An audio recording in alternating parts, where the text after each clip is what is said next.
प्रवचन का मतलब होता है यानी प्रभु, वचन यानी प्रभु के लिए जो वचन कही गई वो, प्रभु की बात बताई गई वो, जो प्रभु से जोड़ा जाए, यानी धर्म की अच्छी तरह से व्याख्या करना,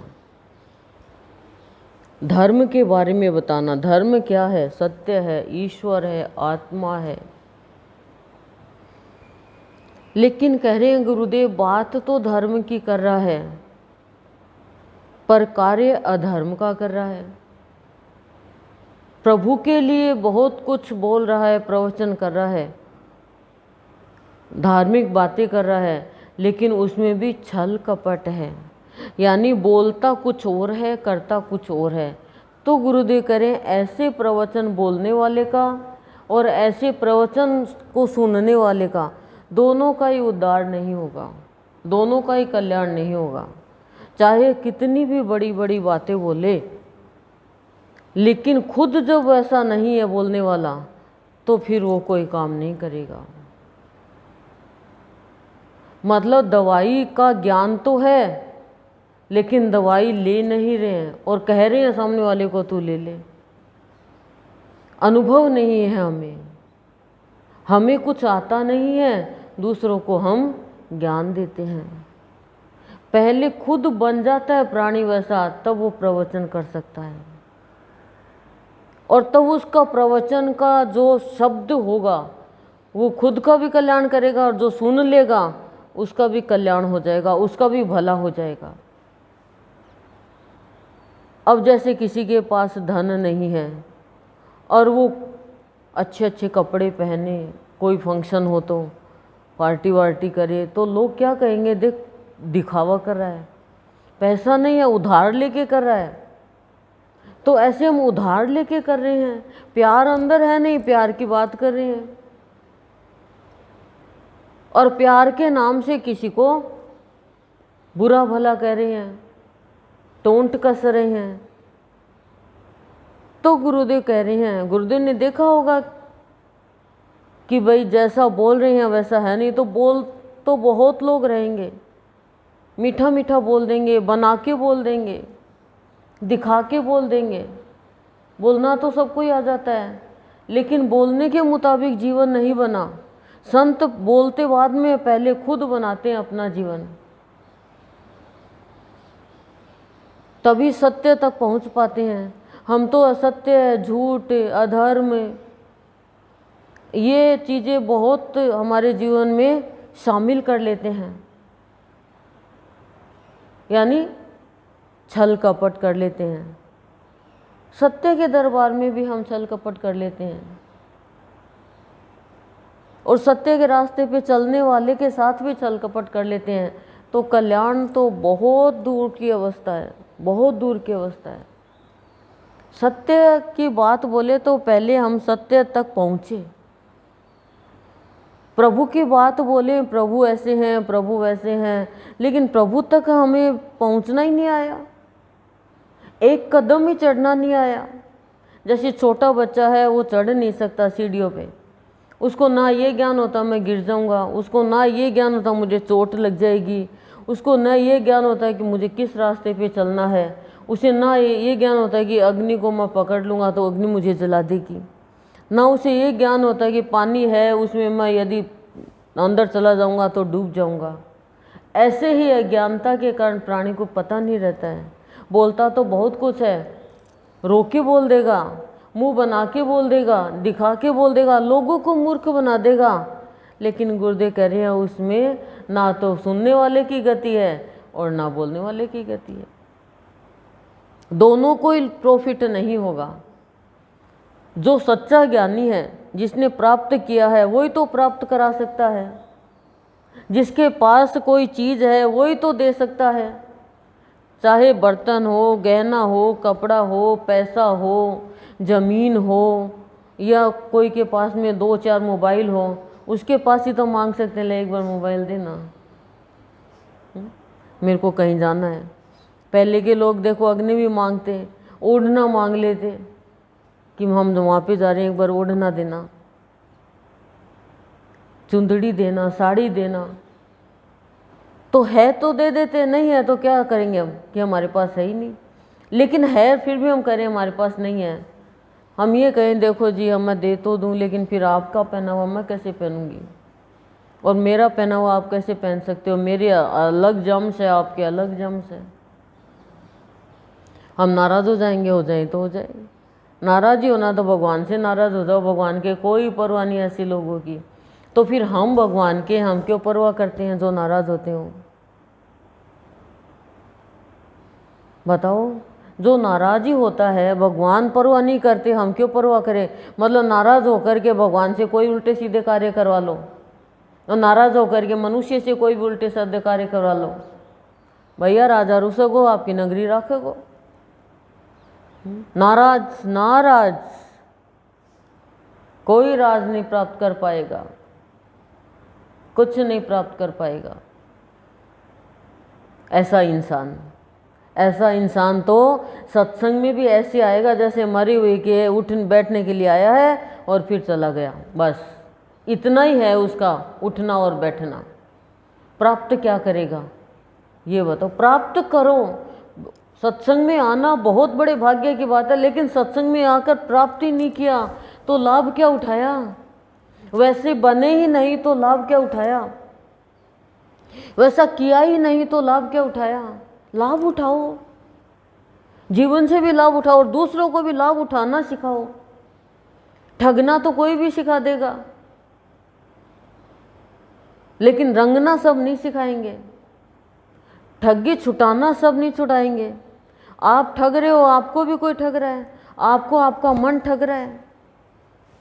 यदि हम किसी को ठग रहे हैं, ठगने का मतलब कि हम जैसे हैं वैसे हम बता नहीं रहे हैं, कुछ और बता रहे हैं, छुपा रहे हैं, तो हमारा मन हम ही ठग रहा है, हम दूसरे को नहीं ठग रहे हैं।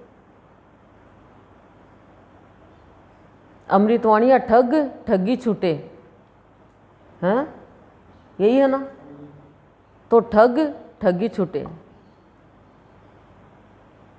कितनी गजब की अमृतवाणी है कि हर प्राणी ठग बना हुआ है, मतलब दूसरों के साथ ठगी करता है। तो कह रहे हैं तू ऐसा भक्ति भाव में आकर ठगना ही है तो भगवान को ठग ले, ताकि तेरी ठगी छूट जाएगी और तू अडिग हो जाएगा।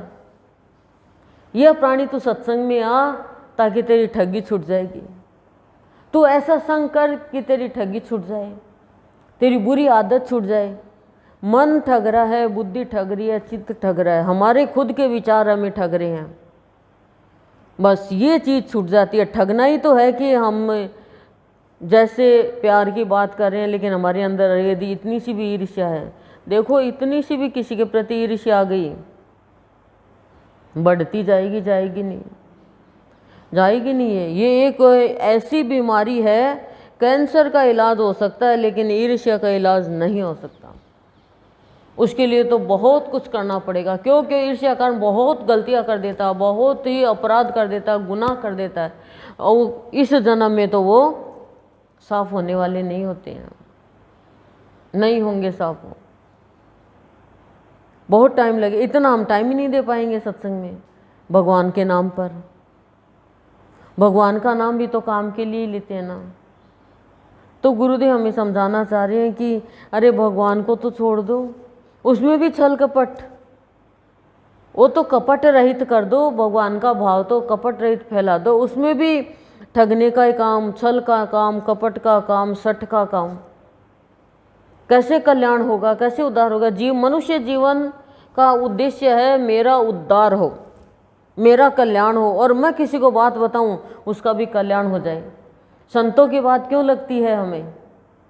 क्यों लगती है? क्योंकि संत वैसे हैं जैसे बोलते हैं। और हमारी बात क्यों नहीं लगती? क्योंकि हम बोलते हैं पर वैसे हम न है न बनने की कोशिश करते हैं। तो शर्मिंदा होना पड़ेगा, हमें शर्मिंदा होना पड़ेगा, परिंदा उड़ जाएगा। बताओ आप, देखो भाई, कोई चीज़ को काटने के लिए कैंची की ज़रूरत होती है, रेंती की ज़रूरत होती है, कुल्हाड़ी की ज़रूरत होती है, तो विकारों को काटने के लिए संत वाणी की ज़रूरत है। विकारों का आकार जब तक है निराकार को प्राप्त नहीं कर सकेंगे, निराकार को प्राप्त नहीं कर सकेंगे, निराकार बन नहीं सकेंगे, तो निर्विकार कैसे होंगे। निराकार क्या है? हमारी आत्मा। हम आत्मा है, लेकिन विकारों को काटने का कार्य ही नहीं कर रहे अभी। कुल्हाड़ी आ रही है जा रही है, आ रही है जा रही है, कुल्हाड़ी अंदर नहीं जा रही, वाणी की कुल्हाड़ी अंदर चल नहीं रही, तो क्या हुआ? भूमि खराब हो गई। देखो घास काटते हैं जो फूलों के पास में होता है, ऐसे होता है तो कि कांटे उग गए और उग गए, तो वो सब हमारे जीवन में संत काटते हैं। ये क्या है? ये प्रवंचन है। चाहे प्रवचन करना बंद कर दो, लेकिन प्रवचन के नाम पर प्रवंचन मत करो, यानी चढ़ावा आ जाए बस लोगों को मूर्ख बना दे। देख तेरे 7.5 लग गई, देख तेरे ये लग गई, देख तेरा बेटा ऐसे हो जाएगा, देख तेरा ये काम हो जाएगा। हम बहुत धोखा देते हैं। धोखा देना मतलब है, तो गुरुदेव कह रहे हैं ऐसों के पास बैठोगे, सुनोगे ऐसों की बात, तो भी कल्याण नहीं होगा, भ्रम में जाओगे, और बोलोगे तो भी कौन से बड़े बन जाओगे, भ्रम में जाओगे, और भ्रम में जाओगे तो गुरुदेव कह रहे हैं जन्म और होगा, दोबारा होगा। तो ऐसों की बात सुनो, इससे अच्छा तो खुद किताब पढ़ ले। सुनने से क्या गति हो जाएगी, क्या मुक्ति हो जाएगी, क्या बताओ। अब एक चोर है, दाढ़ी लगा ले, गैरवा वस्त्र पहन ले रावण के जैसे, और वो बड़ी बड़ी बात करने लग जाए, तो क्या वो प्रवचन नहीं है? प्रवचन है क्या भगवान के नाम पे? बताओ आप। तो बात तो बड़ी बड़ी कोई कर रहा है, लेकिन पहले देखो आचरण कैसा है उसका, उसका स्थान कहाँ है। बोलने वाले की अवस्था भी तो होनी चाहिए ना, भाव की।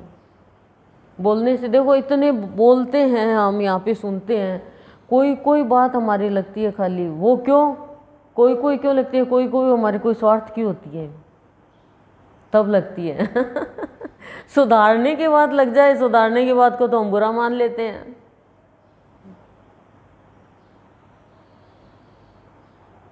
दृष्टि जब तक नहीं पड़ेगी भगवान की, तब तक हमारी सृष्टि नहीं बदलेगी, हमारी प्रकृति नहीं बदलेगी, और प्रकृति नहीं बदलेगी तो हमारी कृति शुद्ध नहीं होगी, बिल्कुल भी शुद्ध नहीं होगी। और हम जब तक अपनी हरकतों को छोड़ेंगे नहीं, तब तक हमारी जीवन की बरकत नहीं होगी। वस्तुओं की बरकत करना चाह रहे हो, लेकिन नहीं होगी। जो शुद्ध आचरण वाला है, उसके हाथ के स्पर्श से ही बेस्वाद चीज़ भी स्वादिष्ट हो जाती है। नहीं मान के चलो आप। जो प्राणी विकार ज़्यादा मतलब रहता है विकारों में, वो प्राणी खाली मांस मदिरा खा रहा है, क्योंकि दूसरों का मांस खाना क्या है?